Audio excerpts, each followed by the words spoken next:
So we're gonna bring on Kevin Pelton in a second, who is, of course, the author of Basketball Prospectus, and one of my buddies from the Seattle area, a estranged Sonic lover and a Husky lover as well, which means that, like me, he was so heartbroken to hear about Brandon's Seattle community through his history there at Garfield High School and with the University of Washington.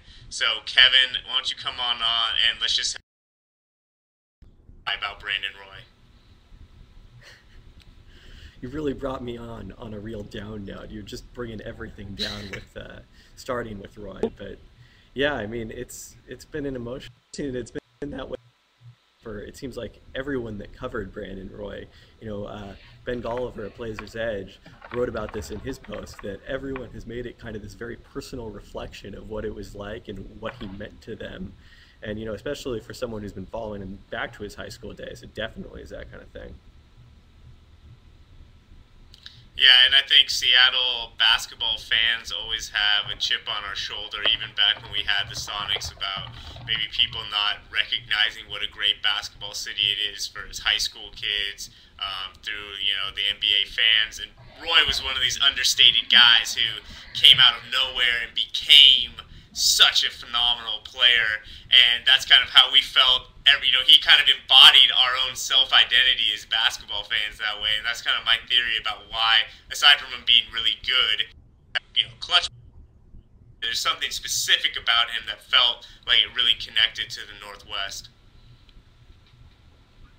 Yeah, I think for a long time he was kind of like our little secret up here, because of the fact that he didn't start his junior year on that UW team that had Nate Robinson and Will Conroy and Trey Simmons and all those guys. And then even his senior year, he was totally overshadowed because that was the year of Adam Morrison and JJ Redick, and that was everything everyone was paying attention to. So then he got to the Blazers, and all of a sudden everyone realized, hey, this guy can really play. And the fact that he stayed in the Northwest and kind of maintained that connection and gave Blazers fans something that they could be proud of and cheer about, I think that only added to it. Yeah. Well, let's talk about happier times. The NBA is back, and to ring in the times, you and Mr. Doolittle have just released Basketball Prospectus. James, can you throw a link in the chat so people can all go buy it and get smarter? You said that the Lakers were not, kind of basically on the fringe of contending now. They're not, we shouldn't consider them one of the primary contenders. After watching Andrew Bynum just look awesome, is this something we need to rethink, or is it just that because of the injury risks now with Kobe and Bynum that we should, in our test being actually like an awful player, that, their time? Yeah, I think it's more that, because if you look at them 1-3 with Kobe and Pau Gasol and Bynum, then they're as good as almost anyone in the league, outside of Miami and a couple of teams like that. But the problem is just, like, who's their fourth best player? Matt Barnes? I don't think it's Metta World Peace anymore. Maybe Josh McRoberts. It's definitely not World Peace anymore. It's not one of the point guards. So there's just so many things there that I think that, especially over this kind of season, that's about all he can do, unfortunately. So I think over this kind of a season, that lack of depth is going to be really problematic for them. Sure. You really got down to business in getting this out there. Pretty impressive given the kind of off season we had. As you were going through the numbers, I don't know if you maybe you just blacked out and just did it in a frenzy. But if you remember any numbers that really stuck out, or projections where you're like, oh, I didn't think this player was that good, but he projects to actually have a better year, or the flip side, a player who you like, but kind of had some weird projections where maybe you don't see them being very productive this year.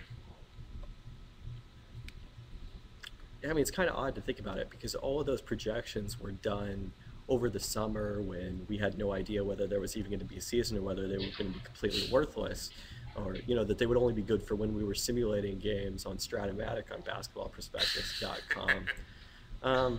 I don't think there's anybody that really stunned me. There's a few of like the guys in their late 20s that project to drop off a little more quickly than I would honestly think that they would, and a few guys who are maybe young players that I don't necessarily see taking the leap, but no one specific comes to mind really. Yeah, one that I'm curious about is Chris Humphreys, 27, kind of in his prime, but he is coming off a contract year. He played with a front court mate that doesn't rebound that much. How do you judge a player like that who's kind of got all these swirling things, and now he's going to be playing with Darren Williams, who could hypothetically, turn him into a dunk machine? When you're judging those sorts of things, what do you look for as a controlling factor, or do you?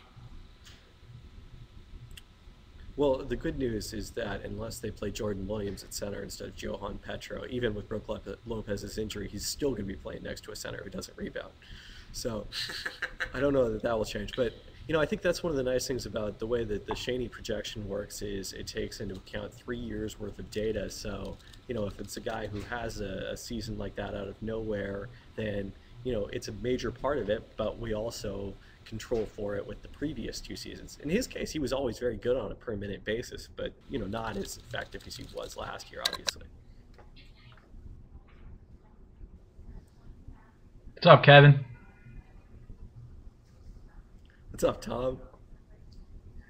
I feel unworthy of sitting here listening to you guys talk to Brandon Roy. Like, I don't really know if there's a player in my generation who captured the hearts of its fans as Brandon Roy. But I'll leave it at that. And I gotta say that this is Christmas came early for me when the Basketball Prospectus book came out. I read this from front to back every year, and it's I gotta say this is a must-have for everyone out there watching this show. Or basically, this is the Bible for the season. So, with that known, I just have to ask you, the Lakers, as we talked about earlier, are basically are relying on Kobe Bryant at this stage in his career to be another big gunner, eating up probably close to 30% of his 30% of the usage on the court. How does your projection system look at Kobe Bryant this season, and I guess in his future? Are there any comparables there?